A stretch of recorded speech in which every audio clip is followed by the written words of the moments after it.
6 weeks before our story begins, my trust was unbroken, my heart intact. In college, I met Melanie.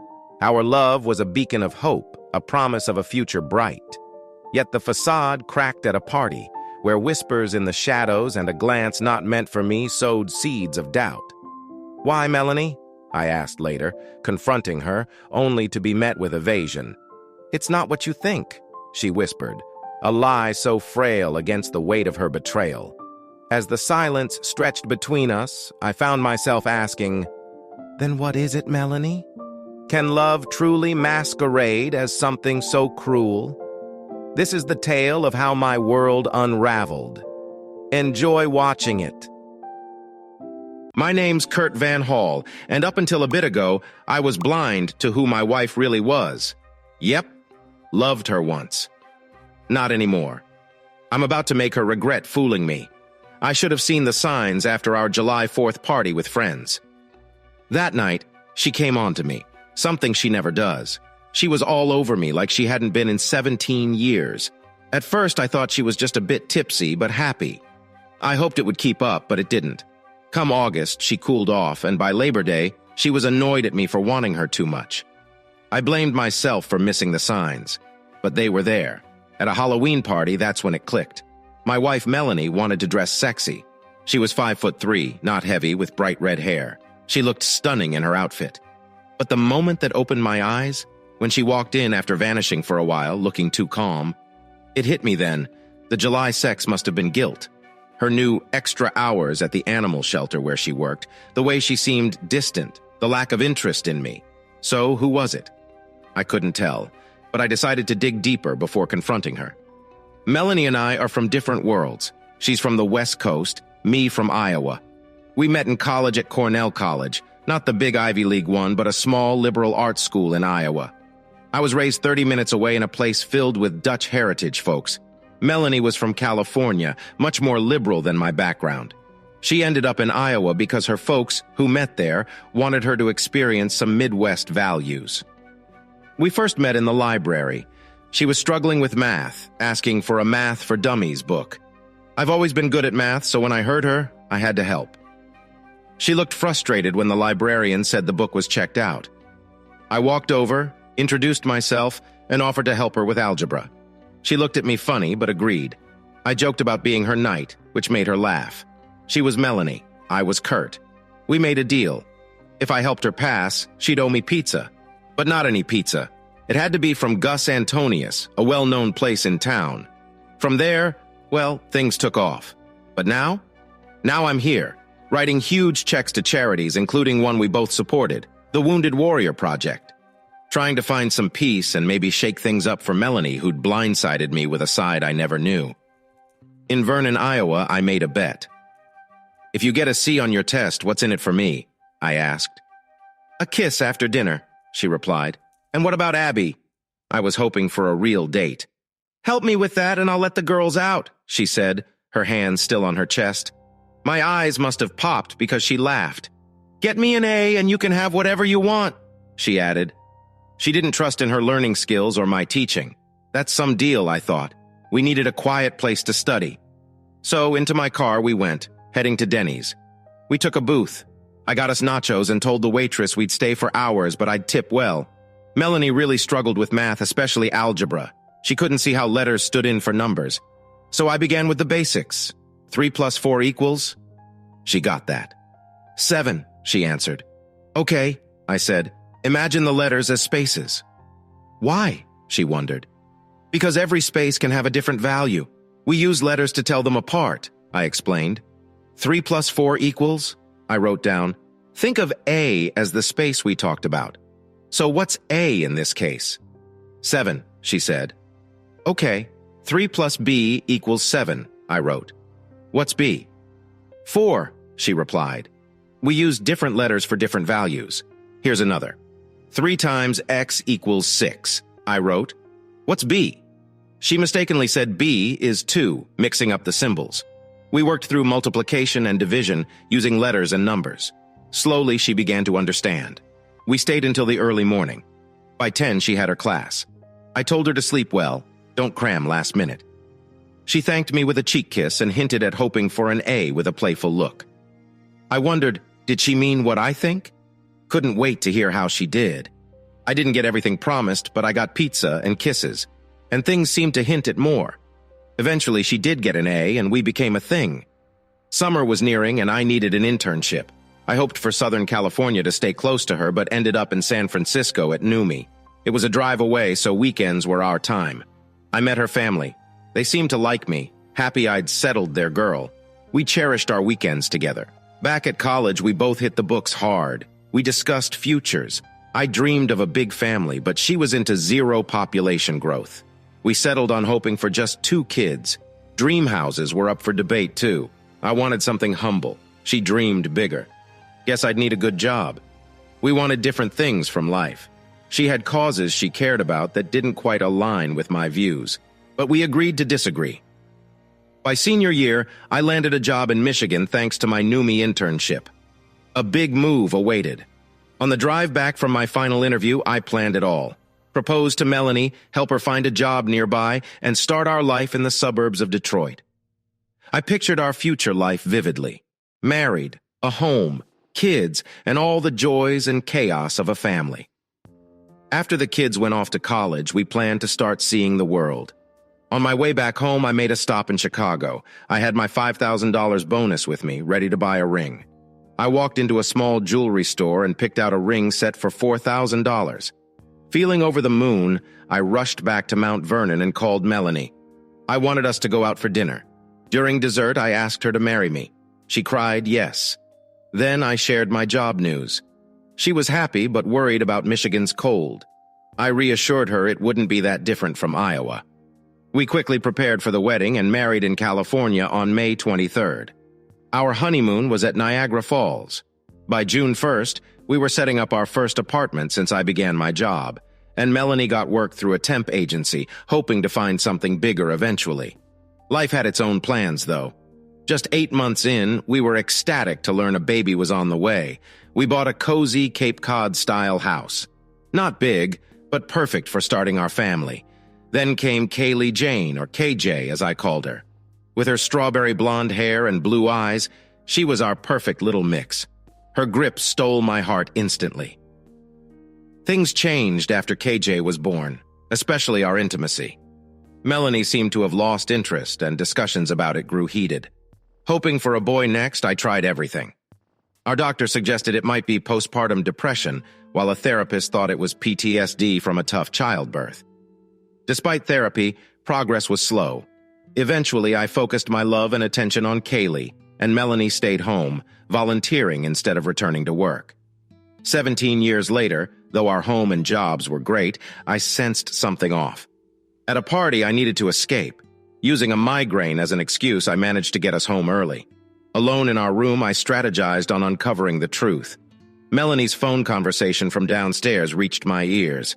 She mentioned not being able to return to someone named Jack because of my migraine. Jack Anderson, a recent arrival to our circle with his family. Plans began forming in my head on how to deal with this newfound revelation. Jasmine was a bit older than KJ, yet they were still pals. She was off to Wayne State University but stayed at her home to save money on dorm costs. Then there's Jack Anderson. Can't believe it. He sold dye to my business. We bought a lot from them. I'm gonna get back at him ×3. Sneaked back to my room. People say revenge should be cold. I don't think so. I like quick revenge. Get it done fast before they see it coming. I had to make a plan. That's what engineers do. We see a problem. We plan to fix it. First up, I had to stay away from Melanie as much as possible. Couldn't hide my anger around her now. Tomorrow's Saturday, Melanie's day to help at the animal shelter. I had to be up early, not all good, but well enough she wouldn't stay home for me. KJ, now in her last year of high school, could help if I needed. Later, Melanie came in, turned on a light. I yelled out. It hurt. She turned it off quick, whispered she'd sleep in another room and hoped I'd feel better. I made a sound back. Next morning, Melanie checked on me, but I fell asleep again. She picked her clothes and left. After telling KJ to watch me, she went to work. I got up, showered, and dressed. Downstairs, KJ was making breakfast. Pancakes, eggs, bacon. Hey, Dad. Mom said you had a bad headache. Didn't think you'd be up yet. Want breakfast? Yes, please, you're amazing, KJ. She smiled, love in her eyes. She's my everything. Had to sort this mess with little trouble for her. It's her last high school year. Next year, college. We talked about school, boys, sports. Then I asked, chosen a college for next fall? Not sure, Dad. I want to do engineering but don't want to upset you. Why would that upset me? I asked, proud my kid wanted to follow my path. I'm thinking of Cornell. Wow, our old school, that's awesome. No, Dad. Cornell University. I was a bit let down, it was the other Cornell. Still, it's a top-notch engineering school. Could get used to it. That's great. They're one of the best. Proud to have you graduate from either Cornell. Sent in your application yet? 4 weeks ago. Hope to hear by Christmas so I can plan. I'll see if I have any contacts that can help. Thanks, Dad. After we ate, I said I had to work. Had things to do, but first my kid checked the bios of all engineers in our company. None here went to Cornell University, but 2 in other plants did, including one boss. I knew him. Would call him Monday. Now, to plan my revenge on my possibly soon-to-be ex-wife and Jack Anderson, he'd be easier. Spoke to some guys at work, yes, on Saturdays. Some were from tough backgrounds, a few with pasts. Asked them who could help with a prank. They said, talk to Andy. Perfect. Exactly what I needed. Andy wasn't in on Saturdays, so that had to wait for Monday. Made a list for Monday. Speak to Ben in New Jersey for KJ, then to Andy, then HR. Check on cashing out for a lawyer. Heard horror divorce stories. Wasn't going to be me, but today had more to do. Went to the bank, left only $10,000, opened a new account and got a new credit card just for me. Paid off my old card and dropped its limit.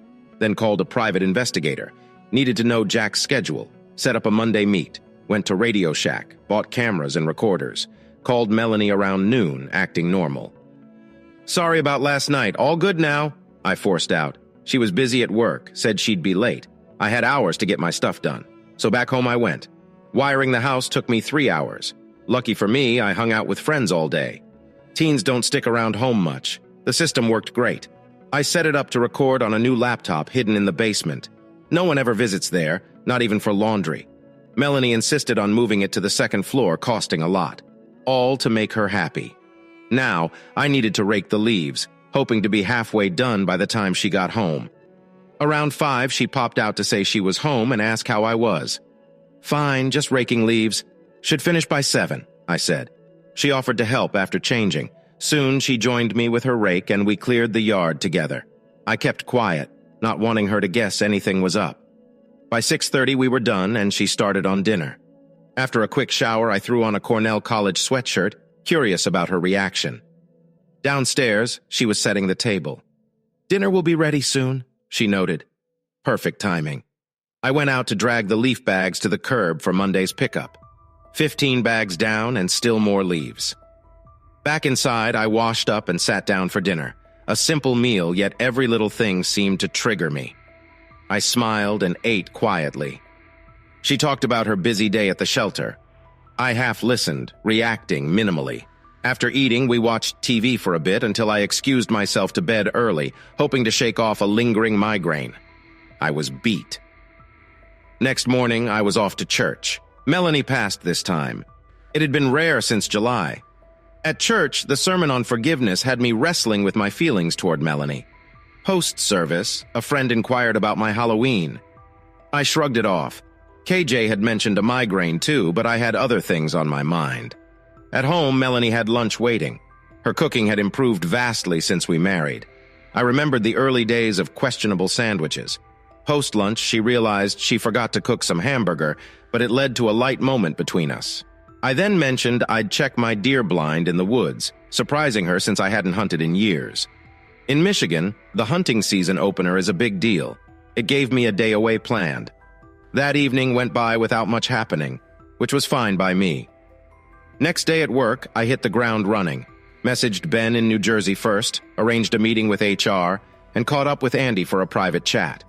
Andy agreed to meet in my office, where he joked about me being the boss. Despite the jest, it was clear he respected my know-how around the place. I was pretty out of the loop when it came to work stuff, and even more in the dark about things at home. Clueless. Yeah, that was me. But then I hit up Andy. I needed to chat about something personal. And I needed it to stay just between us, nowhere else. For real. Only if it was something huge, like planning something wild, would I spill. I'd even cover for you, no sweat. It's nothing too crazy. At least most folks wouldn't think so. Go on, he said. I'm listening. I'm thinking about hiring a hooker for... He jumped in before I could finish. Whoa, thought you weren't into that. It's not for me, I told Andy. It's a sort of payback for a former pal. Why get him a hooker if he's not your pal anymore? He's messing with you. No, just call it revenge, end of story. You'll get pics to hold over him? Nope.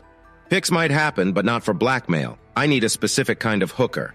One who looks like the girl next door. You're looking to mess up his home life? That might happen. But what I really want is for him to catch chlamydia. Could that work by November 14th? That's rough, Andy said. But I'm impressed. Just don't make me mad. You think you can do it? Yeah, I think so. The hard part is finding a hooker okay with getting sick for a bit. I can throw in $1,000. Enough? Not sure. She'd have to stop working for a bit. Okay, how about $2,000? Toss in $500 for you to seal the deal? Deal. I'll get you the details later. Get your girl ready. Andy left, and I leaned back, grinning. Time for phase 2. As the go-to engineer, folks always hit me up for my take on stuff. I flipped through my contacts, looking for the right one. Then I found it. XYZ Dye Company. We hardly bought from them, but that might change. I rang them asking for a sit-down ASAP. They were thrilled. Could do it today. Happy with my plan, my CEO Brad popped in. Morning, he said. Morning, Brad. I was going to set up a chat with you later. Got time now? Sure, let's chat, he replied. Heard you were in this Saturday. Anything I need to know? Kind of what I want to talk about. It's personal, barely related to work. You've been with us nearly 20 years. We're family. Anything you need, just say. So I spilled the beans, asked him to keep it hush, and he agreed. Can't believe Melanie did you dirty. Makes me look at my own marriage. How can I help? My ex-buddy. He's the sales guy at ABC. I helped him get in here. But now I want to switch to another company, especially if they match or beat ABC's deal. That's your call, Brad said. Who you thinking of? X, Y, Z. We've bought from them. They're solid. What do I tell ABC? Say we're not happy with their rep and XYZ promised us better deals and quicker service. That's if today's meeting goes well. I'll let you know, I said. Thanks, Brad. Feels good to have backup.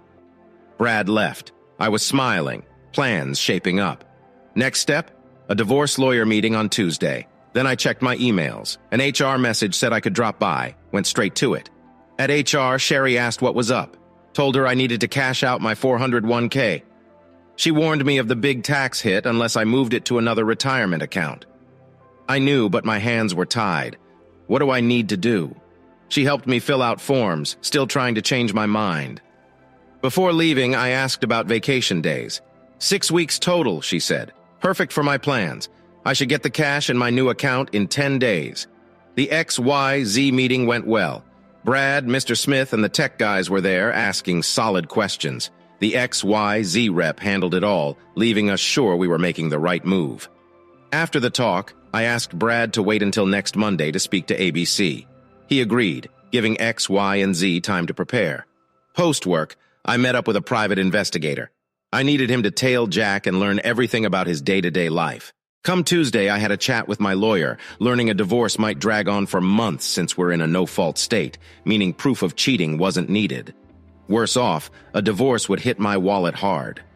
Imagine that. Begging during marriage and then getting financially dinged at divorce. I told the lawyer I'd ponder over it, whether I could forgive past mistakes for my financial well-being. If Melanie kept up her antics, though, I'd push for action by year-end. The lawyer also mentioned out of 3 possible judges for our case, 2 were very sympathetic and often leaned towards the woman in financial matters. If it went that way, I'd end up funding Melanie's lifestyle unwillingly. Could we move past this? I deeply cared for her. If she opened up by Thanksgiving, maybe I could forgive. I'd give her chances to come clean, yet also enough rope if she chose to stray. Meanwhile, I planned to avoid intimacy since Halloween. Come Friday, Andy dropped by asking for a chat. We nailed down the plan with a woman who'd play the part by next Friday, ensuring she'd be contagious yet symptom-free for a while. Thanksgiving weekend would be decisive. After checking with the PI, Jack's habits were predictable. A drink at a hotel bar post-work, then home. The weekend passed with endless leaf raking, if only my neighbors weren't stealthily adding to my pile. Sunday brought church with KJ, my daughter sensing something off but only got busy at work as my explanation, sparing Melanie any worry going into the holidays. Lunch with Melanie and KJ went as usual, the latter excited about a shopping trip. Alone at home, I hesitated but checked my laptop eventually. Hearing Melanie's half of a conversation with Jack reignited my anger. Monday, I confirmed Friday's setup with Andy at the hotel bar, painting a believable backstory. Brad reaching out to ABC hinted at us withdrawing our business, sending them into panic given our significant share. Promises of a new sales rep and matched quotes followed, setting the stage for a crucial Wednesday meeting with them, aiming for a better deal. This tale of intrigue, deception, and a quest for justice unfolds amid the complexities of marriage, betrayal, and the pursuit of a fair outcome rooted in love and conflict. After our chat, it was clear the boss was mad about how we'd been treated by the last sales guy. We told him how the guy acted like he ran the place and thought we'd always stick by. We did decide to keep using them, but just as a second choice now and then. It was time to leave, so we did. I rang my private eye to tell him to hang out at the bar on the next few nights to see if Jack turned up, especially on Friday when I had another plan in mind. Plus, I wanted photos by Thursday. Jack must have gotten a talking to. He surely was told he lost our account. That's a big dent in his pay. When I got home, I told Melanie I was off to clean my rifle in the basement for the weekend hunt. Down there, I got a call from the PI. Jack was at the bar, had 3 drinks. Sure signs he was worried. Back upstairs, I asked Melanie about dinner. She seemed far away. I had to ask again. She said we'd order pizza. Fine by me. I said I'd get my hunting stuff ready. When the pizza came, it was just us eating. KJ was out. Melanie seemed off, but I left it alone. After we ate, she asked if work was okay. She heard from Mary that Jack was talking about big changes at our place. I told her not to worry, that if something big was up, I'd know. I mentioned Jack was probably stressed about his job since they rely a lot on our business. I reassured her I'd keep an eye out at work. But we had the next day off for deer season, so it was just us engineers and maintenance crew trying to improve things. She worried about what we'd do if I lost my job. I brushed it off, said maybe she could talk to Jack. I promised I'd chat with Brad at work. She hoped I was right. Mary was worried too. Next day at work, we were all hands on deck since production was halted. Busy till about 3 p.m., then I checked in with my PI. He was all set for Friday. He'd rigged a room with cameras if Jack took the bait. A couple $100 can go a long way. Thanks, Bob, I said, planning to meet him after my hunt the next day. I had to prepare just in case, so I called the bank about a home equity loan, no strings attached, just in case Melanie and I needed it. When I got home, Melanie was still out. I checked my laptop, nothing new. Hung up my hunting gear, grabbed a beer, and just thought about life. When Melanie walked in, I tried one last time to connect. Suggested we spend some quality time upstairs. She wasn't up for it, said maybe after hunting. I joked about being back by 5 to avoid careless hunters. I joked about dinner, knowing how she'd react. KJ came home, we had dinner, and I brought up an old cooking mishap of Melanie's for a laugh, but she wasn't amused. It was just us again watching TV, the night winding down as usual. At 8:30 p.m., I spoke up, saying I'd hit the hay so I could wake early and head into the woods at dawn. I thought, why not ask one more time? Do you want to come with? It was still early. But knowing my luck, if I slept now, I'd be wide awake at 3 a.m., tossing and turning. Well, no harm in trying, right? So to bed I went. Come 4:30 a.m., my alarm buzzed, and by 5 I was out the door. I found myself at Denny's ordering a big breakfast. As I waited for my meal, my mind wandered back to the past 20 years with Melanie. Where did we go wrong? How did it come to this? Could I ever forgive her? Was my love for her strong enough to get past this? When my food arrived, I barely touched it. Hunger had left me. Instead, I just sat there, lost in memories of better days. Had those days now passed us by? An hour and a half later, with most of my food still on the plate, I stood up, left a $1.20 bill on the table, and left. I drove aimlessly until I ended up by the Detroit River. Looking across at Windsor, I pondered over my nearly 20-year stay here. I hadn't achieved much. Never had I visited Canada's capital. This needed to change. I promised myself to visit every state capital and to explore Europe. With my free time soon to increase, it seemed doable. Before long, I headed to work. Walking in, I saw the maintenance crew busy with their tasks. There was a real chance I wouldn't be around in a year's time. My marriage was on the brink, my job was unstable, and my son TJ would be off to college. Soon, there'd be nothing left here for me. I spent the morning in my office, lost in thought until it was time to leave. Even catching a glimpse of Jack's antics couldn't lift my spirits. As expected, Jack, ever the womanizer, had taken a recently unemployed housewife to our setup room. I couldn't help but wonder if karma would catch up with him immediately. In 2 weeks Thanksgiving weekend, I planned to be out of town on an emergency. Jack's method was always the same: listen, empathize, then offer a comforting solution. Watching them, bitterness filled me. I had once been Melanie's protector, her knight. Now those memories brought only pain. Their act was convincing. She deserved an award for her performance. As they kissed, the urgency between them was palpable. Jack was praising her skills, completely unaware of the act. Their encounter escalated until she skillfully made her escape, leaving Jack frustrated. Bob and I watched the playback, sharing a laugh at Jack's expense. He got what he deserved, Bob noted. In this tale, heartache and revenge twisted together in the life of a man coming to terms with the end of his marriage and the change it would bring. It's a reminder of how complex relationships can be, and the lengths some will go to find solace or retribution. "No, way more than you think, Bob. Way more," I told him. I took the DVD, said thanks to Bob, and told him to send the final bill. "Don't need your help no more. Got what I need." Got back home around 4. Melanie was busy cleaning, changing beds, and washing clothes. "Wasn't busy at the shelter today. Didn't think you'd be back till 5. Was gonna start dinner. Did you get Bambi?" she joked. "Nope, but saw a deer. Tried to get close. It got mad and ran off." "Glad to hear that," she said. "So was I. It was something to see," I laughed. "Gonna clean my gun and store it for next year." "You're not going back out? Still got 2 weeks," she wondered. "Nah, not feeling it. Maybe next year." Went downstairs, put my gun away. Didn't use it, so no cleaning needed. Took a moment to check my laptop for anything new. Saw her getting ready for work, then coming back at noon. Maybe it was a slow day at the shelter, or she had plans, knowing I'd be out for hours. She made a phone call, wondered who she was talking to. "Hey, Mary," she said. It hit me how she didn't seem guilty, chatting with Mary like nothing was wrong. Made me wonder if Mary knew about it all. Heard her talk about a slow day, not focusing because of what Mary said about Jack and his job. In my head, I figured she was really thinking about Jack. Listened more. "No, he's out. Probably missing shots at deer. Not bothered by it. He misses a lot," she said. Hit me hard, calling me clueless. Maybe at home, but not at work. She continued the chat. "Yeah, might hit the leaves again. Love nature, but it's a pain. Might just move to a condo next." Changed into my old college sweats, hoping to remind her of better times. Wondered if she'd feel guilty for what she's doing. Could I forgive her and keep this going?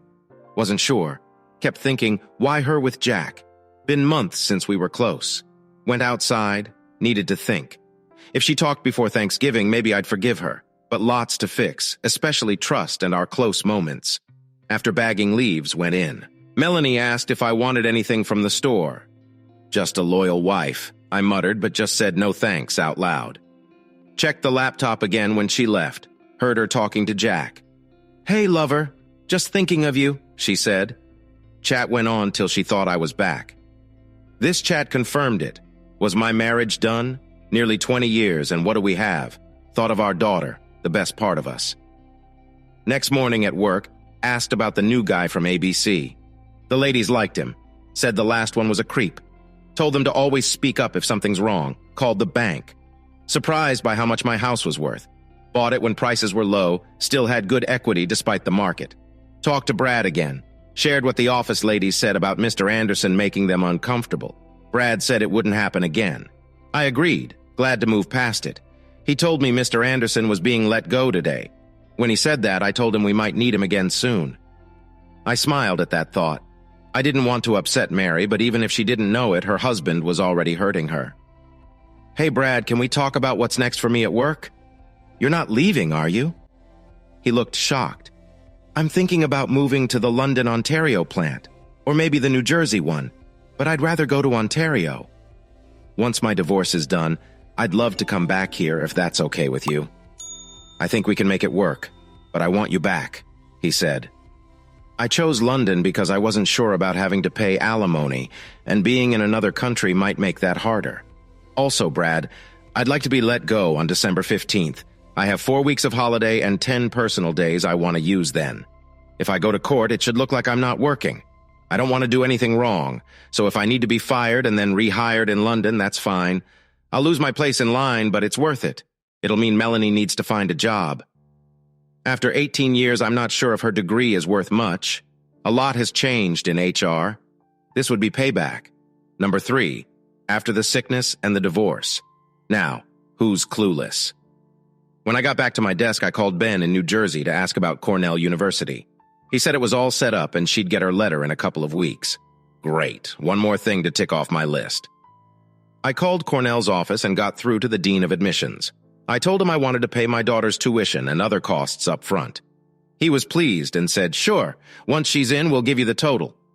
I thanked him and shared my contact info. Another task done. I decided to wait to talk to Brad about my Thanksgiving plans. I might use that time to see the place and look for somewhere to live. I spoke to my lawyer next. I said if we go through with the divorce, I want her to be served on December 20th in the afternoon at our place. I asked if they could do it at that exact time. It was a Saturday and I said I'd pay extra. They said it was possible and just to let them know a week in advance. Then I called a flower shop. I needed to know if they could make a delivery on December 20th at a specific time. "Can you promise that?" I asked. "Yes, we can. Just give us the address and 3 days' notice. But there's an extra charge for a special trip." "That's fine," I said, adding I'd call early that week if needed. I was still unsure. Could things still change? Thanksgiving would be the deciding time. I asked them about getting 17 red roses and 1 black rose sent in a special box. They said a week's notice was enough, and they could use a paper box and make it look nice. "Okay, thanks. I'll call next month with all the info." Another tick on my list. I'd send the DVD to Mary on December 20th. On Christmas, I'd email Jack a photo of himself that he wouldn't like, hoping he'd enjoy his gift. For Melanie, I wanted to make a photo album of all our good times. I might seem mean, but I wanted her to feel the loss. I thought about asking Jay to go see Cornell University. I knew she'd miss her grandparents, but they'd likely be busy with Melanie. I'd tell KJ we were leaving on the 20th, but not to tell her mom. I'd wait till after Thanksgiving to say anything. That weekend would show if our marriage could be fixed or if it was beyond saving. At lunch, I asked Brad if I could take the afternoon off. He agreed. "See you tomorrow." I'd really miss working with him. I hoped I could return soon. When I got home, Melanie wasn't there. Maybe she was at work or with him. I checked the computer. No calls. So, she was likely at work. Now was a good time to sort through my stuff. All the things we keep thinking we'll need someday. I started with the filing cabinet. Sure, she wouldn't notice if I sorted out old papers. I cleared out a lot of junk from 3 drawers. I left the important papers for later. Those would go in next. I found the boxes of our old photos, the ones before everything was saved digitally. So I put all those papers in the filing cabinet, thinking it would be neat for when I began that project. I figured I'd have to sift through our computer for photos to print or maybe download them to get them printed on good paper. I wanted this to look sharp, no doubts there. Then I headed out to the garage to sort and box up my tools. Melanie wouldn't spot those either. I packed them in boxes and hid them in the basement. This way, when it was time to move my stuff, it'd be a simple haul upstairs, then out to the garage and into my car. Around 4:30 p.m., I decided to grill some steaks. It was chilly, but I really like fresh grilled steak. I also grilled corn and asparagus. I tossed 3 potatoes in the oven to bake, and by 5:30, both Melanie and KJ were back. "You made dinner? When did you get home?" Melanie asked. "Work was slow, so I left early," I told her. I knew this would make Melanie worry even more. We sat down for dinner, and Melanie said, "I got a call from Mary. Jack lost his job today." Lost his job? I thought to myself, more like he was fired. That's awful, I said aloud. What's he going to do? Look for a new job, she replied. Good thing Mary is working, I added, just to nudge Melanie's worries a bit more. Are you sure your job is okay? You did say it was slow, she asked, nervous. As far as I know, we're fine, I reassured her. We spent the meal listening to KJ share about her life. I treasured these moments, knowing they'd be less once I was gone. I planned to keep in touch, regardless. The days passed quietly, and then it was a week before Thanksgiving. During dinner, KJ had a request. Mom, Dad, Kelly asked if I could join their family for a ski trip in Colorado over Thanksgiving, she shared timidly. When would you leave? Wednesday afternoon, she said. Well, your grandparents aren't coming till Christmas, so it's fine by me if your mom... The next day, I spoke with Brad, my confidant. Brad, I need your help for Thanksgiving weekend, I began. Need time off? He guessed. No, I need to set up a scenario to test Melanie, I explained. I wanted to create a fake emergency that would take me out of town, giving Melanie the chance to show her true colors. You think it won't work out between you two? He asked. If she's honest before Thanksgiving, maybe. If not, well, it's over, I said. Brad agreed to help with my plan. Driving home, part of me hoped for Melanie's honesty. I truly loved her and didn't want to lose what we had. I suggested we have dinner out on Tuesday, seeing as we'd missed Thanksgiving together. KJ was excited, feeling guilty about missing Thanksgiving. I managed to book us a table at Lakita, an upscale place, for Tuesday. It felt like a last celebration, a final good meal together, mirroring what we had before any of this turmoil began. I let KJ and Melanie know we had plans at 7:30 the next night. KJ texted me right back, but it took until the afternoon to hear from Melanie. I wondered what she was up to. Now that Jack didn't have a job, I had a few guesses. On Monday, Melanie wanted to know if I could be a job reference for Jack. I said yes, thinking I'd get calls from places wanting to hire him. I was eager to tell them what a mess he was. That Tuesday, we went out to a fancy dinner. Melanie worried if we could pay for it. I told her we could afford it, wanting to treat us. We spent the evening talking about the good old times, how KJ was doing in sports and school. It was nice to remember the past together. KJ got ready for her trip to Colorado, staying with Kelly. I offered to pay Mr. Barons for the extra cost, but he wouldn't take any money, insisting it was a gift. I gave KJ some spending money and made her promise to call me when she got back. She was curious about the news I said I'd have for her then. KJ hoped whatever was troubling me would get better, which showed how sharp she was. We got home and quickly went to bed. I stayed awake, thinking, while Melanie slept peacefully. The day before Thanksgiving was slow at work, as it usually is. Most left early, but I stayed until 4 since I needed to support the team. When I got home, Melanie had a visitor, Mary, who was worried about her husband, Jack, feeling down and not even interested in being close. They thought finding Jack a job would help. Later, I overheard Jack planning to meet Melanie when I was gone, thinking I'd be at the office. It made me more suspicious. Thanksgiving Day, we kept our lunch simple but nice. Then a work call came, pretending I needed to go to New Jersey for an emergency at work. Melanie found it hard to believe, wondering why now. I explained it was urgent because of a big order we had. I had to make sure everything was perfect. I packed quickly, making sure my laptop would record anything happening at home while I was gone. Melanie helped me find my things, not knowing my real plan. I packed for all occasions, making sure I was ready for anything. Melanie watched me, puzzled by the amount of stuff I was taking. I pretended it was all necessary, hiding my true feelings and plans. I had to be at the factory by 6 a.m. Catching a flight at 2 a.m. wasn't for me. Well, I'll miss you, she said. I looked back at her. Her words sounded nice, but her face didn't match. If Melanie did what I thought she was doing, those words meant nothing. I tossed my bags into the car. I went back inside and asked Melanie if she could drive me. Or do I leave my car at the airport? Driving me meant she'd have to pick me up on Monday. She didn't like driving in Detroit. Traffic was a nightmare, especially near the airport. But driving me meant I wouldn't have my car to come back early if needed. I'll drive you. It's Thanksgiving. I want more time with you. She really was trying to make it sound sweet. I thought, okay, we should head out soon. What to do until then? I gave her a look. No time for that, she replied. Maybe when you're back. Or maybe not, I thought.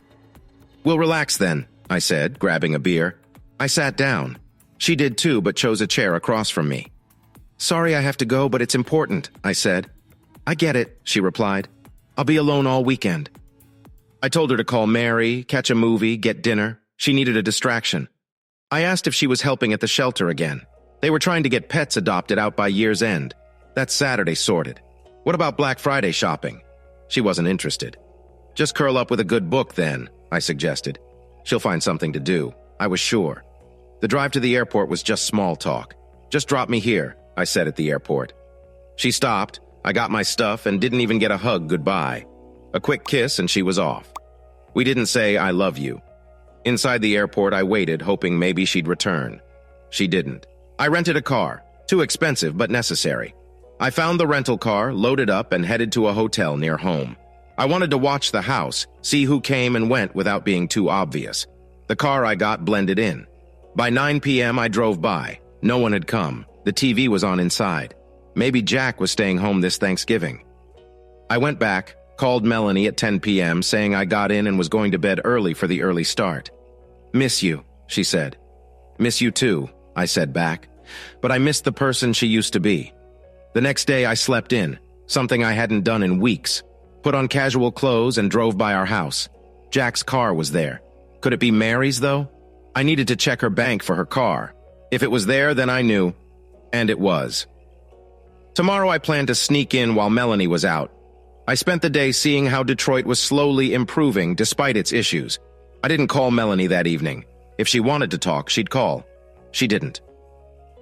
Saturday, I slipped into our house while Melanie was out. Found the videos on her laptop and took them with me to watch at work. My heart sank seeing the footage. Melanie and lingerie I bought, never worn for me, her and Jack together. She never liked being close with me, but with him it was different. Her words felt like a heavy blow. I thought hard about what went wrong between us in bed. When we first got together, things were wild, and our honeymoon was just us together non-stop. We pretty much lived on room service food. Even the first year was all about being close, sometimes more than once a day. Even when she was carrying KJ, we couldn't keep our hands off each other. But after KJ was born, things took a dive. I get that a new baby eats up time, and you're tired all the time. But even when our little one had a sleep routine, the spark didn't return. I kept wondering what I did wrong to make her not want me anymore. Then I saw it on the screen. They were already going at it. He was dominating, just pounding away. Doesn't he go hard like this? He said between grunts. Never, she answered. Then he switched it up, put her on her hands and knees, and went at it again. This scene felt too familiar, almost rehearsed. He was hard on her, and she was loving it, making noises I hadn't heard in 17 years. Maybe I wasn't tough enough for her. I had every angle covered, her face from the headboard camera, a side shot from the closet, and an overhead view from the ceiling fan. I couldn't watch anymore. I paused, printed the evidence, and shut everything down. I guessed Mary wouldn't be too happy to see these photos. Come Monday, I'd have to speak with Brad about moving. Leaving this place would be hard. It had been a huge part of my life. Back at the hotel, thoughts flooded my mind. Melanie no longer wanting me, but okay with being treated poorly by another. It hurt. I bought some beer and tried to drink away the pain. The next day, I was a mess. I realized my marriage was a lie. The only good thing was KJ I hadn't eaten since yesterday, so I went back to the same diner. I needed to stay low for another day. While eating, I plotted my revenge. I would serve her divorce papers in the most shocking way on Christmas when her parents were around. The picture collage from the zip drive would be the final blow. KJ called asking about my plans. I picked her up and she immediately knew something was wrong. We're getting a divorce, I told her, explaining the betrayal. KJ was shocked but understood we couldn't pretend nothing was wrong. We agreed to act normal until I exposed everything right before her grandparents' arrival. Can't you fix it? She hoped. No, honey, I sighed. It's done. I spilled the truth because KJ knew something was up. She's smart and needed honesty. Despite everything, we'd get through this. She believes I have no clue. But I caught on last Halloween. That's when my migraine hit. Who's doing it? It's not someone I know, right? Well, it'll come out soon enough. Yes, Dad, it's Jack Anderson. Does Mrs. Anderson know? Not yet, I said. Wow, Jasmine will be crushed. She adores her dad, she said. Yeah, she really looks up to him. No, Dad, it's like she can't get enough of him. That's why she's going to Wayne State, to stay close to her dad. I had no idea. This will hit her hard. Make sure you're there for her. I said she might not want my help. Dad, it's my mom he's caught up with. Right. Maybe Mr. Anderson and your mom have something real, I suggested. I'm going to start the divorce right after our Christmas, I told her. That seems harsh, Dad. I know, KJ, but it has to be before the new year. I need to do it for myself. Silence fell. Now, for some good news, I said with a smile. Good news? I could use some after that shock. You're going to get a letter from Cornell soon. What? Really? Your dad has friends, but you earned this, I just heard early. I'm also covering your tuition, room and board, and books for 4 years. How can you afford that? She asked. That's where my friends come in. Don't worry, just focus on studying something you love. I'm going to be an engineer like you. Who's obsessed now? I joked. Dad, I love you. So keep this happy feeling for the next few weeks. Don't let your mom suspect anything, I said. What about visiting the campus on December 20th? You'll miss your grandparents for a bit. That's perfect, Dad. I'd rather not be around Mom when you tell her. I parked a bit away in a rental car so Melanie wouldn't see. KJ took her things and went inside. Melanie welcomed her. KJ acted perfect. Did all women deserve Oscars? Melanie had fooled me too. On Monday, I spoke with my lawyer. It's a go. Papers would be delivered on the 20th. Then I called the florist for a delivery on the same day. I wanted 17 roses with a black one in the center. The note would say, 17 good, 1 bad. Look under the lid. I wish I could see her face. Maybe I'd set up a camera. I also had to time it with her parents' flight back. That afternoon, I returned the rental. Melanie was picking me up. I wondered if she'd mention my silence. She could have called. I felt no guilt. On our way home, I suggested Chinese food. Melanie said KJ had news. What is it? I'll let her tell you, Melanie said. I can't wait, I replied. Home by 6:30, KJ ran to me with her news. I'm in! Cornell! She yelled. That's fantastic, KJ. I thought you meant our Cornell, I said, glancing at Melanie. Now Chinese felt too simple for such news, but KJ loves it. Strange. My mind went to Monty Python. KJ's joy lifted the mood. I dreaded the evening with Melanie, but KJ kept us happy. I'm proud of KJ. Melanie deserves praise. At 8:30, I said goodnight. At 10, Melanie joined me in bed, but I turned away. Thankfully, things went back to normal after that. No more attempts from either of us. Just 2 more weeks. Tuesday at work, I asked Brad for some time off. I still had lots to sort out. He said, okay, let me know how I can help. After that, he went home and pulled out all kinds of photos, birthday, Christmas, anniversary ones, even baby pictures and hospital bills. These would make a perfect Christmas gift for Melanie, he thought. She'd remember the good times. And then, boom. He'd drop the flower collage picture on her right before giving her the divorce papers. The first thing in the photo book would be that big buy from the jewelry store. It cost $4,000, which was a lot of cash back then. It's still a lot, but it feels different now. The next pages would have their honeymoon at Niagara Falls. Not too many snaps from there. They hardly left the room. Maybe when he and KJ head to Cornell, they'd swing by Canada and check out the falls again. But Melanie won't join them this time. After the falls, there'd be a snap of their first tiny place. They didn't stay there long because they needed more room when they found out KJ was on the way. Then came pics from their first big trip together to California. The drive was long but fun with his new wife. They stopped at the Grand Canyon, saw Vegas lights, passed through Death Valley, and finally got to her folks' place. Just in time, too, because her parents would be flying in on December 20th this year, right when he'd share the photo album. He remembered that trip well because that's likely when KJ was made. It was a great journey.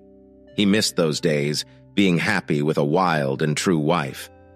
Next, he planned to put in photos of her pregnant. For a small lady, she really showed. He adored pregnant Melanie. She was so sweet and needed him more. But the joy of having their baby overshadowed everything. Then he thought about including the hospital bill. Insurance covered most, but they paid some too. It didn't bother him. Whatever was needed to welcome their baby. But as he went through the bills, he stopped cold. There was a charge for a tubal ligation dated a month before KJ was born. Why? Who asked for this? He needed answers. He couldn't ask the doctor. She died 15 years ago in a crash. But maybe others in her practice could help. He grabbed the bill and drove to the OB/GYN office. Melanie still went to the same place. He walked in cool-headed and asked to speak with someone about billing. An elderly lady about 60 came out. He explained he needed to check some old bills. "Of course," she said. "Let's look for your wife's file. But first, do you have permission to see these?" He showed his ID, and it turned out he did have permission, thanks to forms they signed for emergencies. This was certainly an emergency. "Can we look at the bills from when Kelly Jane was born?" he asked. The lady found the bills, reliving the moment when they had to do a C-section after 10 hours because KJ hadn't turned yet. As the billing lady reviewed, she gasped. He demanded, "What? Show me!" He knew the law required they give him copies if he asked. There it was, black on white, the C-section and tubal ligation, planned a month in advance on Melanie's request. "I need copies," he said, doing his best to stay calm. "I'll come back in 2 hours." And he did, after walking around aimlessly, trying to calm the storm inside. The copies were ready in a manila envelope. Back at home, he couldn't face Melanie. The betrayal was too much. He decided to stay at a hotel, work, but avoid home. He saw Melanie in the kitchen. "I've got work travel coming up," he lied, barely masking his rage. She retorted with something about his job problems. He packed feverishly, avoiding any further talk. KJ came in, sensing the tension. "I'll be away for a bit, but call if you need anything," he told her, seeing the worry in her eyes. "Bye, Dad. Hope you sort things out," my daughter said as we hugged. I remembered the photos and papers I had left in the basement. "Need to grab my carry-on," I told her, and down I went. I stuffed all the photos and papers into my carry-on and hid the laptop. Back upstairs, I hugged KJ and told Melanie, "Need to catch my flight by 7. I'll park my car and call you from the hotel." Then I left. I drove to Detroit, got a room at an extended stay America, a nice spot with a small kitchen. I could stay here for a week or so. I unpacked my clothes and just sat there, lost in thought. My life was turning upside down. Just a month back, I was all happy and had no clue. Sat there for who knows how long. Melanie had tricked me. She planned the C-section early to hide her tube tying. She faked her labor pains to be in the hospital on the set day for the C-section. They made me wait outside for hours. I couldn't watch. I couldn't believe it. Guess I was clueless. Should I go back and face Melanie now? But I knew I'd lose my cool. Maybe worse. I've never raised a hand to a woman, but in my rage, who knows? I needed to cool off. The plan had to stay for now. Not seeing her face for a week sounded good. I planned to call Brad in the morning. Wanted him to talk to the plant manager in London. I needed to get out of the country. I didn't want her to find me. My phone rang. It was KJ, nearly 10 o'clock. Wow, had been sitting there for about 4 hours. "Hey, KJ," I answered. "Why so mad earlier? You didn't even say bye to Mom." "It's bad, KJ. Where are you? Can she hear you?" "No, Dad. Said I was at Kelly's. I'm parked at the park. Where are you?" "I'm at a hotel downtown, close to work." "So, not leaving town?" she asked. "Nope. Just needed space from her." "What happened?" "I found the hospital bills from when you were born. Found out your mom chose the C-section and got her tubes tied. I never got a say in having more kids." "Dad, I'm so sorry." "Maybe confront her now. Forget the Christmas plan." "Can't, KJ. If I went home, I might do something terrible. Need to cool down." "I wish I could help. Just act normal. Don't let her suspect anything. This needs to surprise her." "But Dad, what about us?" "I'm not leaving you. Just need some time. We can always talk." "It won't be the same," she said. "We'll make it work. Love you, KJ." "Love you too, Dad." Next morning, I talked to Brad about finding a new job slot. Asked him to arrange a preview in London and to fire me on the 15th. He said they'd rehire me there with all my seniority if I commit to 3 years. I agreed. They were being kind. That night, packing for London, KJ called. "How are things, Dad?" "Okay, how about you?" "I'm fine. Mom's worried you didn't call." "I'll call her." "Oh, and Mrs. Anderson called about Jasmine's issue." Ended the call with so much on my mind. Life was getting more complicated, but I had to keep going for KJ if nothing else. Oh my. I heard KJ say once that Jasmine was way too into her dad. But what if it came from him? Does she have a guy who passed it to her? I wondered. Mom told me Mrs. Anderson said she doesn't. So who did? When I asked, she wouldn't spill the beans. She mentioned the guy might not even know he's got it. She needs to tell him. And if she's been with anyone else, they need to know too. I passed this on. She admitted she's only been with one guy. She thinks KJ should talk to her. She needs a buddy right now. Maybe you can help her talk to this guy, I said. Wow, I thought. KJ did mention Jasmine's odd thing for Jack. Maybe we're getting to why. This could really shake up their family. I felt bad, especially for Mary. She's a good one. She doesn't deserve this. See what you can dig up, KJ, stick by her, I urged. I promised I would. Dad, I'm off to see another plant tomorrow. Might be out for a couple of days, but call me if you need to, okay? I said. Sure, son. Safe travels. And don't forget to call your mom, he replied. Will do, I replied. Love you, KJ, Dad said. Love you too, Dad. I hung up, pausing to think. I needed to calm down before calling Melanie. I decided to keep it brief just to say I was okay. I tried to hide my anger with her as I dialed. Hi, sweetheart. Sorry, I forgot to call last night. Got in late, I apologized. It's all right, love. You worried about work? She asked. Have to fix some issues. They're counting on me, I said firmly, promising to solve our own issues soon. I'm tired, Mel. We'll call tomorrow, I said, ending the call quickly. Next day, I drove a couple of hours to London, checked the plant, and met with the manager. A good chap. In the afternoon, I hit the road again, aimed for Canada's capital. It was a bucket list thing. Reaching late, I got a room and called Melanie. Hi, honey, just got in. Long day, I explained. Anything fixed? She asked about work. Got a plan with the manager, I reassured her. Told her I'd be away till Wednesday, making her think of her weekend plans without me. Guess it'd make her worry. I hung up after setting a call for Sunday, then reached out to KJ. Hi, Dad. Just got home from being out with Jasmine. Call you tomorrow? KJ said. Sure, love. Good night, I signed off, exhausted from driving. The next day, I explored the capital, ticking it off my list. Excited for more travels soon. In the evening, KJ updated me. Jasmine was scared, hadn't said much. KJ wondered if there could be another way she got it, not just from the guy. I shared my suspicion her dad might be involved, which means her mom could be too. KJ was upset, especially about Mom. 2 more weeks, then we hit the road. Grandparents will look after your mom, I consoled. Returning to Detroit, I settled in with beer and a call to KJ, planning a day out after church. Let's do lunch, then try fouling. It's a mix of football and bowling, KJ proposed. I agreed, curious about the day and what KJ had learned from Jasmine. I didn't want to wake up feeling bad when I saw KJ tomorrow. Thinking about Jasmine made me feel guilty.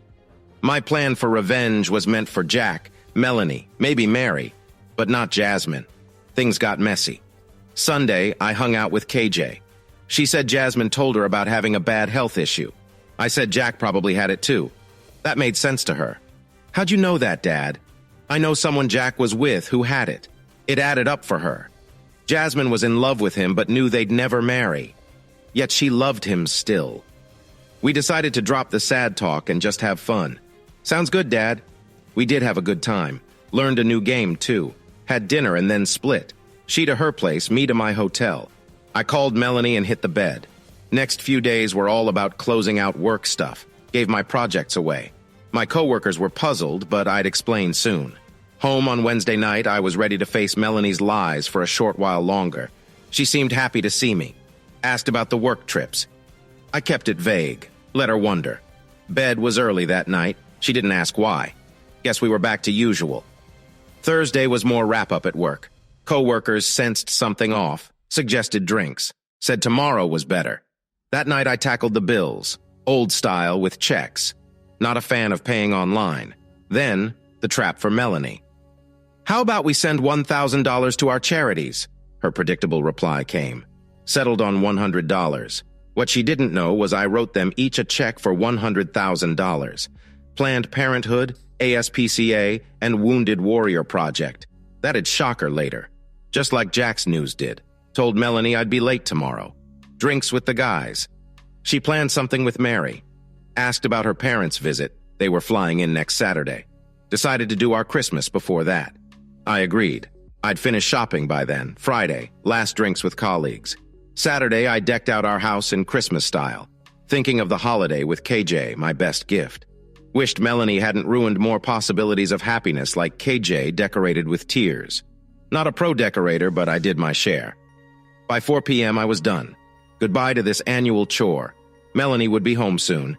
Took the chance to mow the lawn last time for everything, including seeing the last of the leaves go. Cold hit. So I put on a Cornell sweatshirt, a nod to our past, now bitter. Cleaning up, I used the sweatshirt on the mower, didn't mind staining it. Planned on burning it anyway. By the fire, throwing in the sweatshirt along with tree limbs, Melanie showed. Suggested takeout, feeling unwell. Thought it was a UTI. Agreed to order whatever she wanted. Then she saw the sweatshirt in flames. Is that your Cornell sweatshirt? Why are you setting it on fire? Yeah, it got covered in oil, so I thought I'd just burn it with the yard trash. That's a shame. I know you really like that sweatshirt. We need to get you a new one. So, should I order pizza or something? Pizza? Cool. I'll call it in. Go clean up and fetch it. I grabbed my phone and rang up the local pizza place. Walking back inside, I couldn't help but smile. She thinks she's got a UTI. Wait till she sees the doc. I got changed, then headed out to get the pizza. Whistling to myself, I wondered what she'd do when she found out. Her doc told her it was chlamydia, and she'd connect the dots about Jasmine. She's not the best at math, but this, she could figure out. The pizza tasted amazing that night. Probably the thrill of revenge adding flavor. I love my pizza hot, unlike some. Come Monday, I'm all smiles at work. You look too happy, Brad comments. Sometimes things just fall into place. Maybe not how you'd think, but they do. What's up? He probes. Just wait for the drama at the Andersons. Remind me to stay on your good side. It's my last day, Brad. You won't have to worry about getting on my bad side, I joke. I can't believe you're making me fire you right before Christmas. It's all part of a bigger plan. You need to save the company. They wouldn't let you go or the CFO, so I'm out. Tell the others they gotta work even harder now. You really think things through, huh? What do you want as a goodbye? 3 months of pay plus any vacation and personal time. I'll sort it with HR. Keep it on the low. Thanks, Brad. You're a true pal. So when are you headed to London? Is March 1st too far out? That should do. Gonna miss you. Hope you get back soon. All depends on the divorce, Brad. But hey, I'm just a call away for emergency advice. I cleared my desk, walking out with my things. Said a quick bye to some folks. Got home early, but Mel was quiet, lost in thought. She must have learned it wasn't a UTI. Perfect time to drop the job news. We need to talk. That never leads to good news. She looks up. What's up? I got laid off today. Let that sink in. No, what are we gonna do? She cried. I'll look for work. But things will be slow till next year. It's like a short break. I smiled. Why are you okay with this? How will we make it? Maybe you should look for work too. We have some savings. We'll manage for a bit. So what about dinner? Can we get something delivered? I'm not feeling great. What did the doc say? Another UTI? No, she's running tests. We'll know in a few days. So, pizza again? Let's get Chinese tonight, she says. Okay, 6 o'clock. We'll tell her about the job. I'm gonna rest till then. Downstairs, I keep packing. Saturday's soon. At dinner, we tell KJ about the job. She acts surprised. Gives me a look when Mel goes for soy sauce. Tuesdays spent online. Mel thinks I'm job hunting. Really, I'm planning a trip to different state capitals. Also did some house chores, avoiding Mel. Wednesday, she gets called to the docks.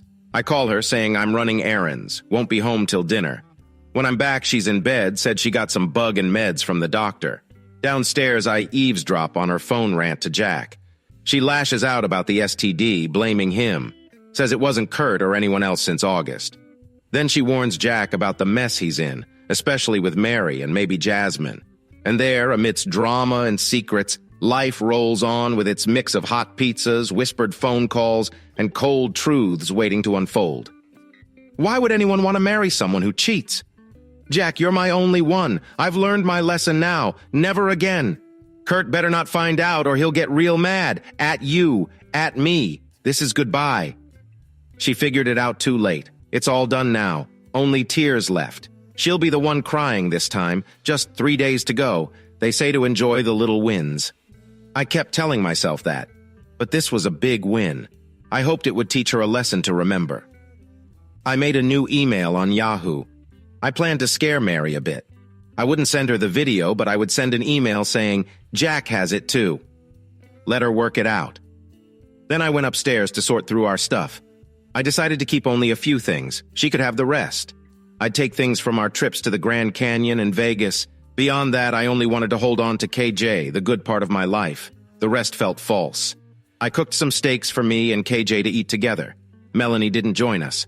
I told KJ that her mom got bad news from the doctor. She knew what I meant. Next, I went apartment hunting. Found one that was okay. They'd let me rent month to month if I paid $100 more each month. I agreed. I started to move my stuff from the basement. Clothes would have to wait until Saturday. When I got home, I saw Mary crying on the couch, talking to Melanie. I asked silently, "What's wrong?" Melanie mimed back, "Acting innocent, Jack." I smiled to myself and left the room. Later, I took KJ out for dinner so they could talk more. Melanie looked guilty. Over dinner, KJ and I talked about tough things like cheating and sickness. KJ asked if I was sick too. I explained that her mom and I hadn't been close for months, so no, I wasn't. KJ was shocked. It was hard to discuss with my daughter. I shared how things changed between her mom and me after KJ was born, but I found out the hard reasons for the change later on. KJ felt sorry for me and I for the whole situation. I told her about renting an apartment and my plans for the near future. I told her not to worry about me or her mom too much. We both loved her. By the end of dinner, we were both emotional but trying to stay happy. We needed to look fine for when we got home. Mary had left by the time we returned. Melanie told me about her talk with Mary and Jack refusing to leave. If things got too rough, Mary could come stay with us. I considered sharing my lawyer's details with her, but decided against it. Didn't want to mess up my plans. Then I went to bed thinking about moving to London, Ontario. That way I'd be far but not too far from KJ when she goes to college. I charged my phone and tried to sleep, planning my next steps. The next morning I did some chores, knowing I wouldn't miss this house much. Too many mixed memories. I told Melanie I had errands and checked with my lawyer about the timing for the next step in our plan.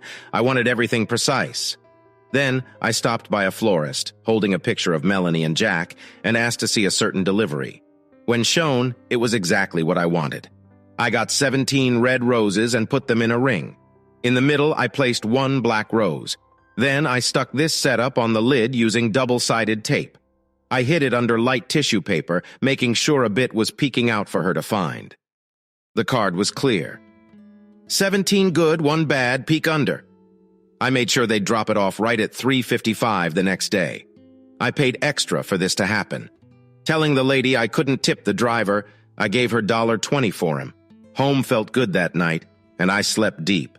Woke up at 8 and started a big breakfast. KJ had coffee going. Eggs, waffle mix, bacon, ham, sausage, biscuits, and gravy were on the menu.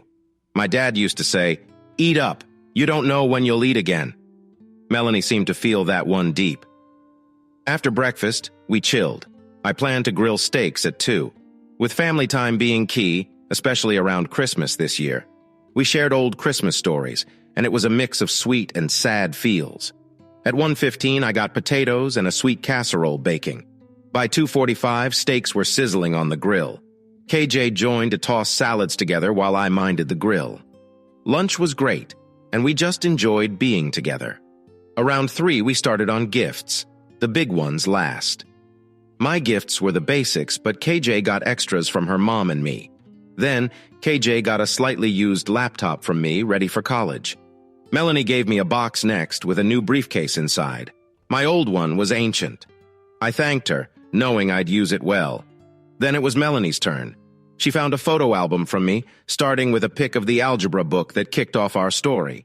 It had our whole life, dates, milestones, vacations, KJ's achievements, ending with an empty page saying, "More to come in 5 minutes." As KJ and I tidied up, it hit 3:54. Right then, the doorbell. I nudged Melanie to get it, then left. The florist handed her the flower box. She found the roses, the black one, and then the card. The message stunned her. Just as she took it in, a woman walked up with papers and a card. It hit Melanie hard. Divorce was all the card hinted at. She passed out. The woman dialed 911, and we left. From what I heard later, Melanie was okay physically after the medics came. Her parents showed up worried, found her shaken with divorce papers next to her, and a tale unfolded from the photos and flowers. It was a huge shock. A story pieced together from many sides, ending a chapter suddenly. Why did you do it? Her mom was lost for words, amazed by what her daughter did. Her dad picked up the box with flowers, saw the black rose, and then the card. He searched and found the lid under the coffee table. His wife saw his shock. She looked at the lid. Her eyes grew big. She turned to Melanie and said, "You didn't." Melanie started to cry. They moved everything to the kitchen table. They spread it all out. The lid was flipped so no one saw the picture. Her dad pulled out papers from an envelope as her mom said, "You both can make it through this, but you have to work hard, Melanie." Then her dad said, "I don't think they can, dear." He gave her a look. He showed a paper that seemed like an old hospital bill. Then he stared at his daughter. "You had surgery to not have kids after the baby was born?" Melanie's eyes popped. She yelled and fainted again. Her mom cooled her down with a wet cloth. When she woke up, she seemed lost. Her dad said, "Melanie, you're my daughter and I love you, but I'm not happy with you right now. I can't believe you did this to your marriage. Cheating or the surgery. He might have forgiven cheating. Women do weird things close to 40. He glanced at his wife. She looked away. "But he won't forgive you for the surgery. He wanted more kids. Remember, Marge? They tried for years. You took that chance from him." They looked over divorce papers. Her dad asked, "Is this right? Your worth seems to be about $65,000. Melanie said, "No, Dad. We have investments, cash, and the house. It should be over $600,000. "Well, this paper doesn't say that. He must be hiding money. We need a lawyer to find it." And so they did. I was in court in late January. I had to leave my trip early. I stood in front of the judge with my lawyer. The lawyer told me the judge usually favors women in these cases. She asked, "Looking at your accounts from November, you had over $600,000 in everything. In your divorce papers, you claim it's about $65,000. Why the difference?" "Your Honor, $250,000 of that was for my daughter's college at Cornell this fall. So we're down to $350,000, then $300,000 went to charities we like. That's $100,000 each, leaving about $65,000. My lawyer handed her the proof. I added, "The $65,000 is a guess based on our house and other stuff we own. She keeps her car, and me mine." "You sent $300,000 to charity?" asked the judge. "And did she know?" "Yes, on December 11th. I asked how much to donate. She said not $1,000. I guessed $50,000 or $75,000. She said, "Let's do $100." So I did. $100,000 each to Planned Parenthood, ASPCA, and Wounded Warrior Project. "I meant $100, not $100,000, my wife yelled. The judge listened. Planned Parenthood and the ASPCA were her favorites. She couldn't ask for the money back. The judge had to move on. Before anyone else spoke, I said, "Your Honor, I never had an STD. Maybe ask my wife the same." Turns out she talked to Jack since my Merry Christmas email with a picture of her with someone else. The judge noted, "Cheating isn't why we're here. We're looking at where the money went. You paid for your child's college early. We can't make charities return the money, so I'll split the $65,000 and add $40,000 a year for her for 3 years until she finds a job." My lawyer stood. "Your Honor, my client lost his job before Christmas. He's jobless. So we asked to pause support until he finds work." "Okay," said the judge. "Support starts when he works, ends in 3 years." I smiled inside. She didn't say anything about working in another country. My lawyer asked, "Your Honor?" "Yes?" She asked if we could end our marriage now. "Do both agree to this divorce?" My lawyer said I did. I looked at Melanie. Her eyes mixed with hate and sadness. Her lawyer said she did too. She knew we couldn't fix things. The choice I made about not having more kids was too much, so it had to be. And we had to split what we earned. My lawyer said it was the quickest divorce he'd seen. So after a month walking through Europe, I started my new job in London, Ontario. I told them I'd stay for 3 years, maybe wanting to go back to Detroit after. I also promised to work super hard to make it the best place in the company. I left my marriage with not much money, and so did she. But I could live with less, and in 15 years, with smart choices, I hope to save up to $1 million. 15 years later, things didn't go as planned. I did go back to Detroit after 3 years. I left the London place in great shape. I came back as the boss of the plant. Brad had retired and said good things about me. Melanie went back to California. She's with her parents, helping them as they get older. She went out with some guys, but nothing serious happened. I wonder if it was because of her or them. Maybe when she shared why her marriage ended, they got scared. I'd like to think that. Married with 2 kids, one's an engineer working in New Jersey. They did great on their internship there, liked by everyone. They got a job offer after graduating. Mary made sure Jack paid a lot in their divorce. I guess he had enough to move to Lansing and work selling cars. Jasmine had a tough few years, saw a therapist, and then met a good guy. They're married with 2 kids. Now you might wonder where things went off track for me. Well, I moved back to Detroit. I wanted to help veterans, so I visited the VA facility often, trying to make their lives better. There I met Jackson, a vet who got sick probably from stuff he was around in Afghanistan. I got close to him in the 8 months he fought his illness. He didn't make it. Before he died, Jackson asked me a big favor. He wanted me to take care of his family. He knew his wife and I might get along and gave me his blessing to be with them if it felt right. His wife was younger than me and they had 3 boys. It would definitely be a new start. I promised to look after them, no matter what. And if his wife Cheryl and I liked each other after dating, I'd be honored. Cheryl's last name? Vandermeer. She had Dutch roots from across Michigan. There's even a Dutch town there, Holland, near the water and dunes. It reminded her of home. Instead of saving to be a millionaire, I ended up with a family in Bloomfield Hills. I love this new life. Another thing, I saw Melanie at a college graduation. She looked empty, even after so many years. She came over, gave me an envelope, and said sorry. I waited to open it until on the plane back to Detroit.